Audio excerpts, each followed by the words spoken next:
Welcome back to another episode of Freedom Blueprint Podcast. I am your host, Justin Deese, and today, listen, this is a note-taker podcast episode here. Now, all of this stuff is going to be in the show notes as well, so you don't have to feel like you have to write it down, but I got a feeling there's going to be a lot of value being dropped all over this episode today. So without further ado, I want to introduce our guest today, who is Dan Antonelli, the founder of KickCharge.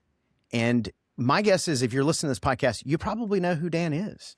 I know that you have wrapped thousands of vehicles, and I know that you have created a different industry standard of what a wrap and what branding in general should look like. So, yeah, anyways, without further ado, Dan, welcome to the show, man. Thanks, Justin. Yeah, it's been an interesting journey for sure. This is actually our 31st year. And it still kind of blows my mind that I'm doing things that I did when I was 15 years old. So, at age 15, I hand lettered my first service vehicle with paint. And, I still get that sense of excitement when I see one of our brands out there in the wild. Surprisingly, we don't do as much work as you might suspect in our actual community. Like, there literally is not a well-branded company within 20 miles of my office, believe it or not. Like, sometimes I want to start a home service company in my neighborhood because there's just no one that actually has a well-branded company here. But it's been a remarkable journey, and we're at, I think, almost 75 employees right now, which, again, it's just such an amazing group of talent and passionate people. And, we're super grateful that we get to, build these brands that change people's lives. And I can't think of a better thing to be spending time on. So I'm really fortunate and blessed to still be doing what I'm passionate about, and to be surrounded by so much talent here that it's very, very humbling to see what these people do every day. Like, it's just blows my mind. So it's been a great journey. So I briefly touched on this a little bit earlier, but it really has become where when you see a brand, you're like, ooh, that's a KickCharge brand. Like, it just has a artist touch to it. And I think it's really cool. But for anybody listening who's not sure about what all it is that you guys do, can you give us just an overview of, like, yeah, 100%. What is KickCharge? What does it do? What do you guys do? So, we're a full service branding and digital marketing company. So a lot of our clients start with us on the branding journey. So we'll create a brand for them. Then we'll integrate the brand on their different channels. So we can do their brochures, we can do their uniforms, their business cards, their site signs, direct mail. And then the truck obviously is a very critical component, because the truck honestly is probably the single most important application of your brand. Is how does it appear on a truck, and how do we leverage that canvas and maximize the opportunity there? And then when those things are done, helping them with digital marketing and really trying to leverage the story of that particular brand, not only through visuals, but through the words that you read on the website. Like, what makes this company unique? What do they stand for? What do they believe in? And how does that story impact me as a homeowner and make me want to do business with you as a company? Well, I mean, in marketing, and people do business with people they know, like, and trust. Exactly. And I think there's such an importance of the story. And there's a lot of, again, I've got a lot of friends that have worked with you over the years. That story really becomes that like and trust with that homeowner. So, tell me, what is the importance of that brand being the same across all platforms? Yeah. Or is it even important? No, that's a great point. And that's what I love about what we get to do is consistency across all the touch points. So no matter where that homeowner is in the journey of choosing a contractor to work with, maybe they saw the truck, maybe they went to the social media page, maybe they saw a website, or saw a brochure, or got handed a business card. Like, every single touch point along that journey should be consistent and should be personifying who this company is, why you might choose them, and what I might expect if I actually hired them. And, you mentioned something just before about know, like, and trust. And, we look at trust as being something that is established before that homeowner actually picks up the phone to call you or goes on your website and books a job or your technician rings the doorbell. Like, what are we doing to establish trust, to set the expectation of what that deliverable looks like? Because if I can control what that homeowner believes about that experience, especially if they believe it's going to be a premium experience, then we'll have much less friction in the sales process, right? So much less resistance to higher cost, higher average tickets, because I believe as a homeowner, based on everything I've been presented, that there's a reason why I might expect to pay a premium for this particular service. And as far as the no part, in terms of know, like, and trust, the no part is just the idea of using brands as a mechanism to become visible in the community that we're serving. So leveraging every single opportunity that we can to maximize every single impression. So, there's studies that talk about how many times it takes for someone to know your brand, how many impressions it may take. And, a lot of studies put that number somewhere between 15 and 20 times. Well, what if we could cut that to 5 times or less? Like, what would that mean to our marketing spend? And so the idea of disruption, I certainly talk about it in my book, is maximizing that impression to deliver a promise while also still being memorable and hopefully living in someone's mind for recall later on. And I want to say none of this stuff is very complex, but I don't think many people really think about it in terms of distilling it into that process, right? So I see the truck, I think something about the experience. It's different enough for me to file it away. And then in 2 months, I've got a problem with my air conditioner. What was the name of that company that I saw driving by that was really cool and not generic, not sun and snowflakes, and so if I can, a couple of those impressions, and then they start seeing it and they're like, oh my God, I see these guys all the time. I see these guys all over. I've seen it on my neighbor's driveway. I've seen it in my community. So the trust is starting to be established because it's visible. And then what I'm being presented with, name, tagline, visuals, is making me feel something or connect with that particular company. And anytime you can make a connection beyond just the obvious, you are more likely to be remembered by them later on. Yeah, so I know one of the brands that you helped work on was Gettle, and it's always interesting because they have such an incredible story that even homeowners that I know that live in the areas that they service, they can mimic their commercial, and they Right. already know the story about the boy with the flashlight, and they're not Right. even in our space. Right. Yeah, it's That's wild. pretty incredible. Yeah. And that was probably, I think it was probably 15 years ago that we did that brand for Ken. And I think it was one of the rare examples that a client came to us already having an idea or notion of what that brand story was going to be. And so it was our job to flesh that out and visually represent what that brand story would be.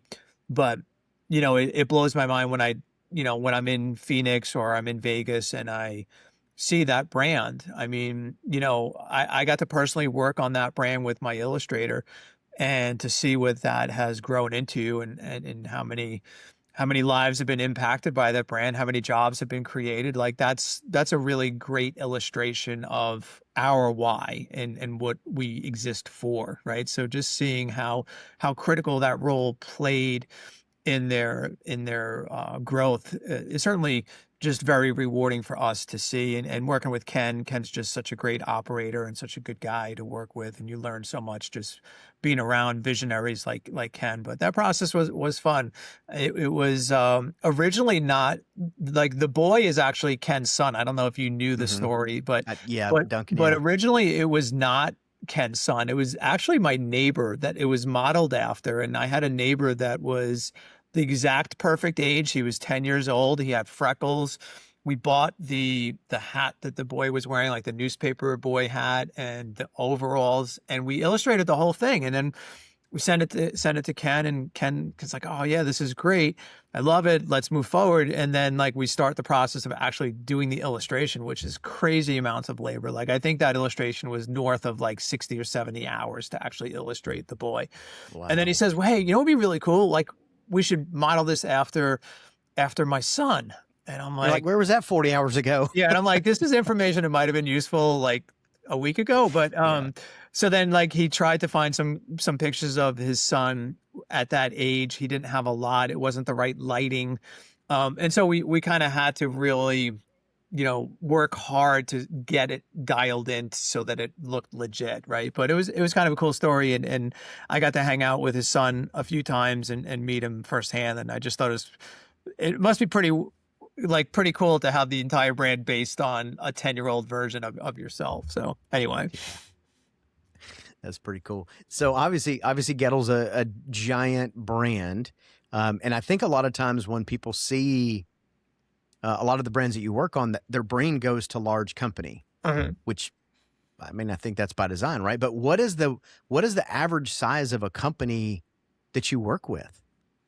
Yeah, and that's kind of interesting because many of them were not large when they started with us. Even Gettle, I think, was probably 3 or 4 million in revenue at the time, and was losing money, I think, at the time too. It wasn't even profitable before Ken took it over. I would say on average, most of our clients are probably in the 1.5 to 3 million range, but we have tons of startups. We have tons of people that are just, 2, 3, 400 in revenue, and they understand that where they want to go, it's going to be harder to get there unless they can get this foundation correct. And I think that that's the most critical thing, is getting that foundation correct, because that affects all the KPIs that matter most, right? So when you look at booking rates and close rates and average tickets, even percentage of ad spend, like all those things are going to be very much affected by the brand and the consumer's perception of the brand. And often I want to say too, like we have companies that I think they do a great service. They just don't look like they do a great service. Right. So from my perspective, I'm always like, well, that's easy. Like I can make any company look like they're amazing. I just can't control what happens after they ring the doorbell. But if they're already doing well from an operational perspective and they've got ops dialed in, then this is just like adding gasoline to the fire, because now you're just really leveraging how great they really are with how great they're perceived to be. Right. And if those things come together, that's typically like a recipe for success. I think most people would be a little bit shocked to hear the range that you said, which I think it's great. So I was telling you earlier, so when I was reading your book, there was a couple things that really I went, but one of the things was when we first launched our last business, when we first got the trucks to the time they got wrapped, there was like a 6-week time period, because whatever, waiting on all the stuff, and I'm impatient, so I was ready to go. And it went from nobody knowing who we were, and we had, I don't know, 4 or 5 trucks that hit the road at the same time. All of a sudden, people are calling and texting me going, dude, your trucks are everywhere. Right. And I'm thinking, it's the same number of trucks. Right. And that's it. And that's just now the they power stand of out. branding. Yep. That's just the power of branding. I mean, we have clients that have 1 truck and they get that same response. Oh, I see you guys all over. And the owner's chuckling to themselves because they've got 1 truck. And it's again the idea of maximizing that particular impression, right? Because if it was a white van blending in, there's no reason for me to register that in my mind. But I see this cool truck, and it's different than everyone else. The colors are different. I see it once, and then maybe I see it, 2 days later or 3 days later. But now I'm thinking, oh man, I'm seeing these guys all over, and it's just like, well, you think you're seeing them all over. It's the same thing. What do you think about sometimes with cognitive bias when you buy a red car of a certain make and then you think activating system, seeing it all over? You're not really seeing it all over, but it's meaningful to you, and now you're seeking it out, and it's more relevant to you at that point. So absolutely, we hear that often. Yeah, for sure. So there was another part in the book you were talking about that really resonated with me too, because as we grew, we were, we'd start doing a little bit of stuff on Facebook and a little bit of billboards and a little bit of this and a little bit of that. And in the book, you were talking about each of those people want to put like their own spin. Right. And it was frustrating because then at the end of the day, they all looked totally different. And there wasn't this brand guide that it took me quite a few years to figure out the importance of that. But that's a lot of what you guys help people with, right? Like they're going to have this brand guide that's going to be clear as they present their brand, and as they use these other companies, they're now going to be able to go, no, dude, here's the roadmap, here's the blueprint, here's the codes, follow it. Yeah, 100%. I mean, I think I may even use the term in the book, fanatical consistency, as it relates to branding being integrated across the channels. And for us, when we have obviously the opportunity to control that, then we know for sure, no matter where that anyone is on that journey, it is dialed in and it is on brand 100%. One of the frustrating things is when we don't have the opportunity to do some of the other assets later on. And I'll see a Facebook ad and I'm Facebook friends with the owner, and I'll take a screenshot and I'll send him a message. I'm not trying to be rude. I'm just like, dude, what happened? Like, where did this font come from? Like, where did this color come from? It's not even in the brand guide. So, I'm very OCD about that stuff, but there's a reason why I'm OCD. Can you imagine suddenly, Coke deciding that it's going to introduce blue into its palette, like randomly? Like, would they ever do that? No, because they're protecting the brand identity at every single touch point. So when you have multiple vendors handling different aspects of your marketing, sometimes the brand gets diluted, especially if you don't have a brand guide for them to follow. But even sometimes having a brand guide for them to follow, whatever designer's on the job, maybe he's like, hey, this would be really cool if I just use this font instead.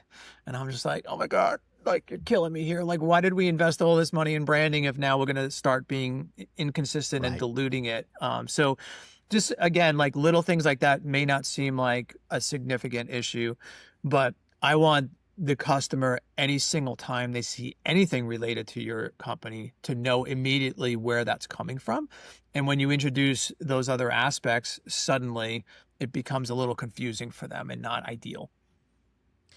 And so in my head, I'm thinking about consistency, right? Like, for typically when customers are working with service businesses, consistency is what they want, right? Sure. And so I think subconsciously, I mean, maybe customers pick that up and they go, there's not, even if they don't know it, but it's the consistency. Are they going to show up on time? Are they going to do what they say they're going to do? If there's a problem, are they going to return? Like, that consistency level, I feel like subconsciously they lose. Does that sound right? Yeah, no, 100%. And, again, like, I went to the website, but then the guy rolling up in the truck, it looks different. Same company, is it? And if you have to have them have that second of pause, like asking that question, or when they hand out the business card, but it looks slightly different than the uniform the guy's wearing. And they've already been on the social media channels, but that looked slightly different. Like, so, there's an element of trust that's built up over that repetition. And if that repetition is very consistent, then there's a certain level of expectation about what those different touch points would be. And for us, even just to get granular to the sense of even the equipment sticker that you're going to put on that piece of equipment, like, should be dialed in and should be branded. Like, it should look exactly the way the other pieces look. And I should know immediately what company is being represented. So it's one of those things where it's not often talked about as far as how critical consistency is across channels. And I think there aren't really a lot of companies probably like us that soup to nuts can handle every single aspect of it. Maybe, there's great digital marketing companies, there's some branding companies, very few put those pieces together. And therefore that's oftentimes when you see some of the dilution happening within the actual brand standards. So for anybody who's listening to this, who's thinking, well, I've got a white van with a sticker on it, and I feel like I'm not big enough for this, or they think they need to wait till tomorrow. For those owners, when would you say is the best time to make this investment in their business? Yeah, I mean, ideally, the best time was yesterday.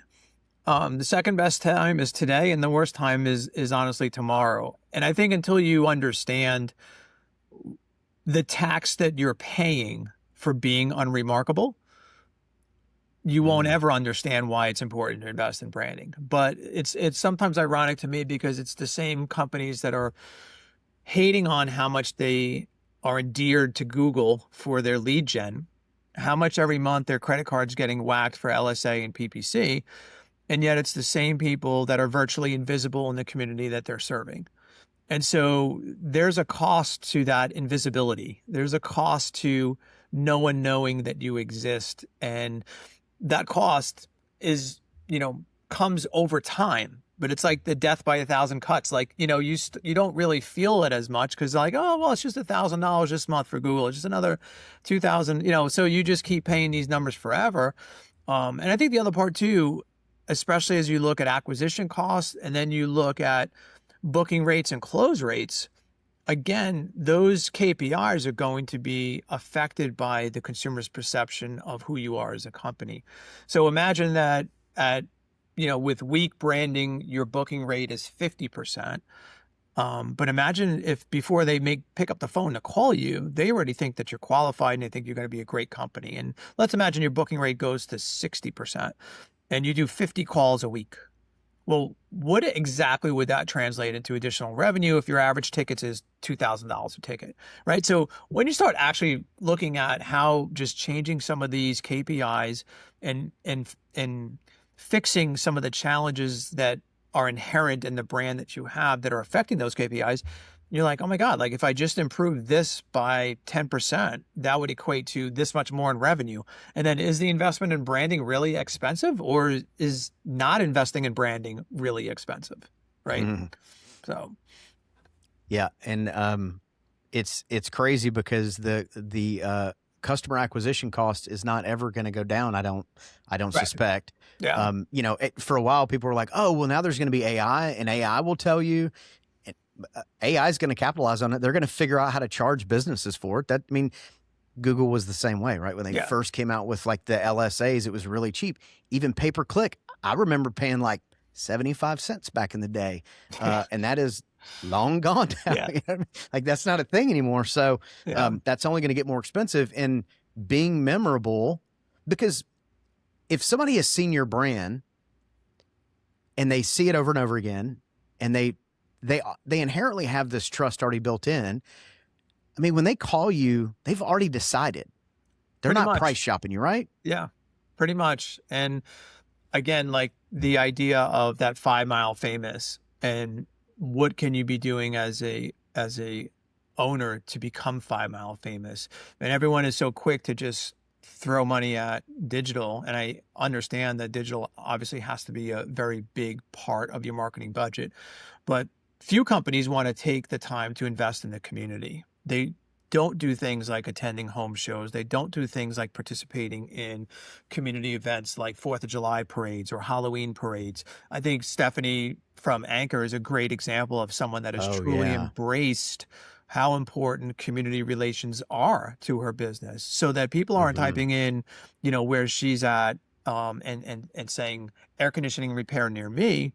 They're typing in Anchor Heating and Air because, oh my God, I remember these people, they were at the parade. I remember these people, they sponsored the Little League. I remember these people because I saw them here, right? So those grassroots efforts just have such a tremendous impact on, again, living in someone's mind and signifying to the people of the community, hey, we're here to serve you. Like, we're part of this community. We're not private equity. Like, that's another common thing where people are like, how do I compete against private equity? Like, well, do the things that they're not doing. Right? Show the people that you are from this community, that you care about this community, you're contributing to this community. And those grassroots efforts just yield tremendous dividends. It's just people don't want to take the time. Like, it's hard to commit to saying, okay, we're going to send the team out on a Saturday to sit at an event or to be in the parade or to have the wrap truck pulling a trailer and throwing candy out. Like, I was literally I remember being at a Halloween parade where my daughter was in the marching band, and I'm waiting on the street, and there's thousands of people on this route. It's like a 1 mile route, and all these trucks are coming by and different companies, and they're handing out candy. And I'm just thinking to myself, I have nowhere else to look right now. I have nothing else to do but just watch what's going by at 2.5 miles an hour. And those impressions, like, you can't buy that exposure. It was like $150 to participate in it. So you want to tell me where you're going to have that many eyeballs on your brand demonstrating that you're a part of this community for $150, right? But yet, let me just write a check to Google and do some LSA, and I'm going to pay, $75 for the click or $50 for the click, right? So it's not, I want to say, sometimes I say it's not sexy to do it, but it's probably not really the right word, but it takes time and it's an investment. But I think people get so caught up in how hard they need to go on digital. And I'm just like, listen, don't forget about the grassroots stuff. Get your name in front of the people you're trying to serve and demonstrate to them how important it is. Like I literally have a carpet cleaning company that we did the branding for that invested $35,000 this year to sponsor every single soccer team, every single softball team, and I think it was one other team, the basketball teams, and their name is on the back of every single jersey. So there's hundreds and hundreds of families that their child is wearing the name of this carpet cleaning business. And again, do you think now any one of those parents, when they need carpet cleaning, is going on Google and typing in carpet company near me? Or are they going to just type in the name? So that's an extreme. And I'm really excited to hear some of the results because he's doing it now, like it's happening right now. And, but I think he was, again, at the time, just how much money he was continuing to spend on Google. And he's like, I'm not seeing the ROI on Google. My acquisition costs are so high. And, let's do this and let's be visible. And not only that, they have a mascot with this brand that is a physical mascot as well. And they go with the physical mascot to some of these games and they interact with all the people that are at the game. So they hand out candy. The parents like, oh, let me take a picture with you. Like, so again, like it's really, grassroots organic work, but I think it's really important. Again, know, like, and trust. Like I saw you at the game. Like you sponsor my kid's team. Like the guy that's sponsoring your kid's team is probably not ripping off the community. Right. Right. You know what I mean? Yeah.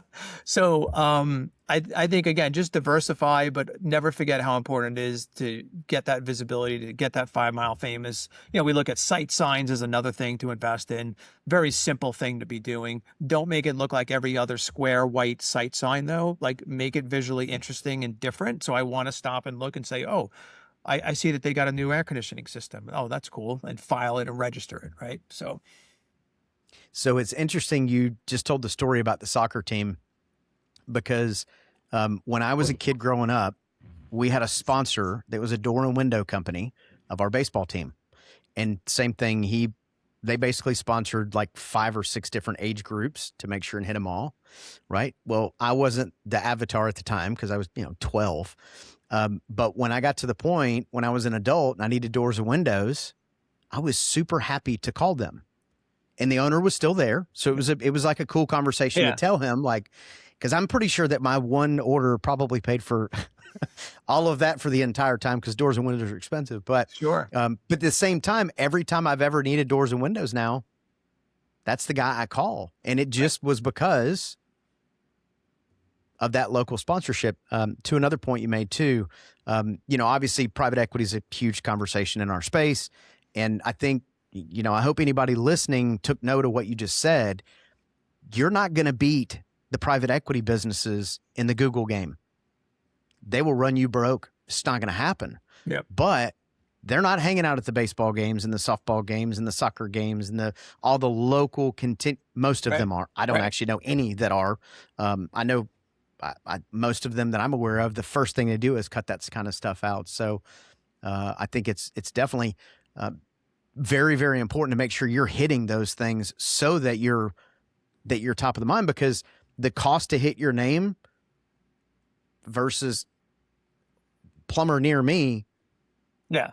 It's big gap in that. It's crazy. And on that point too, Justin, I want to share a tip for people that are competing against private equity in their space. I think one thing for people to understand and consider is that most homeowners still don't know the difference.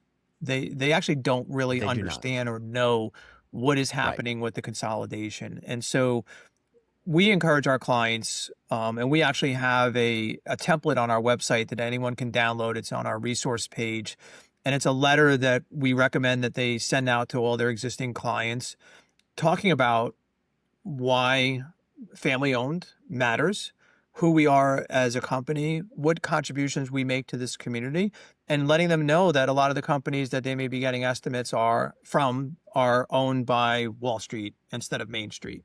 And getting that message out there. Like we even went so far as to have some of our clients using like Chirp before the technician even rings the doorbell, and having a message from the owner just saying, hey, just, we're really excited for the opportunity to come to your home today. Just want to let you know we are family owned and we're proud of that. There's a lot of things happening in the industry you may not even be aware of. And this is what makes us different. We sponsor the Little Leagues. We're part of this community.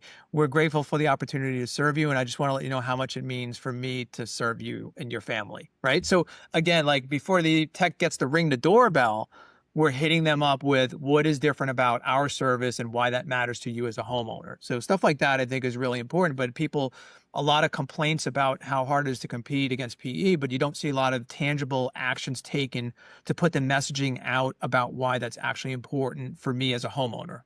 So that's really good. Yeah, because I do see companies that do say that, okay, we're locally owned and operated, but really a lot of times, especially when you're talking about AC, if it's 105 outside, it's more about who gets here fastest sometimes, right? Again, I've had service people pull up to my house before that got out of their truck, and I was like, they're not coming to my house. Like, it's not, they might be the nicest person on the entire planet, but somebody gets out looking ratty, they open their service door van and tools fall out, they're not coming to my house. It's just not going to happen. So, but those companies aren't spending and investing in branding and training and, things that make you a really good company. So absolutely. Well, cool. Dan, any last thoughts before we wrap today? I would say the one thing that I think people underestimate when you think about branding, and a lot of people just associated with, okay, well, it's going to be this cool new logo. It's going to, we'll put on the truck, we'll put on the website. I think a lot of owners underestimate what it does for culture internally and what it does for their mindset as an owner. And I think that that's something that a lot of people don't start the conversation with us saying, hey, Dan, it's really important that we build a better culture for my company. So I want to get a new brand. They don't think about it in that terms, but they find out afterwards, after experiencing what the brand does, how much it impacts culture, how much it impacts recruitment and overall morale of the company and what it does to their mindset. So it basically re-energizes them about their own business. And they get really excited about, hey, putting on the new swag and seeing the new truck roll in and then sharing that enthusiasm. Enthusiasm translates downward into the team. So as the owner is more energized about the business, it's obviously going to translate down to the people. And then the messaging behind why we're doing this as a company is because I'm trying to create a better future for you as an employee. I'm trying to build something here that you can grow into, that you will have a long-standing future and a great place to be a part of.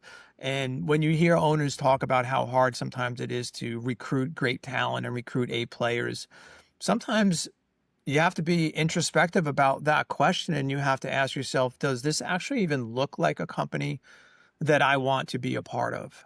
Would I want to apply for a job here? What kind of van am I going to get if I apply here? What does my uniform look like? And people want to distill it down to how much money someone's going to get paid, right? And of course, how much you can earn is going to be a factor. But do I want to be a part of something that, I'm excited about, that I see a future, that they're growing, that they're creating more opportunities for people into leadership roles and things like that. And that's, again, a lot of the companies that have hired us have start really small, but then they've grown and grown and grown. And that enthusiasm and that excitement, I think, is something that most owners underestimate the impact that piece. It's like one of those things that doesn't show up on the balance sheet. Right? You can't measure mindset and enthusiasm and culture shift.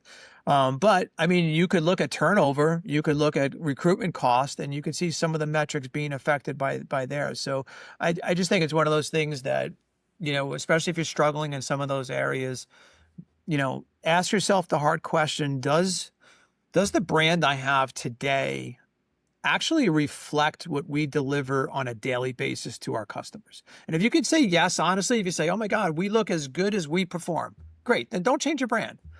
But if it looks like the company that was 2, 3, 5, 10 years ago, when you didn't have a budget to invest in branding and you did the best you could, but it's now you've just kept it and you kept on keeping it and you never evolved.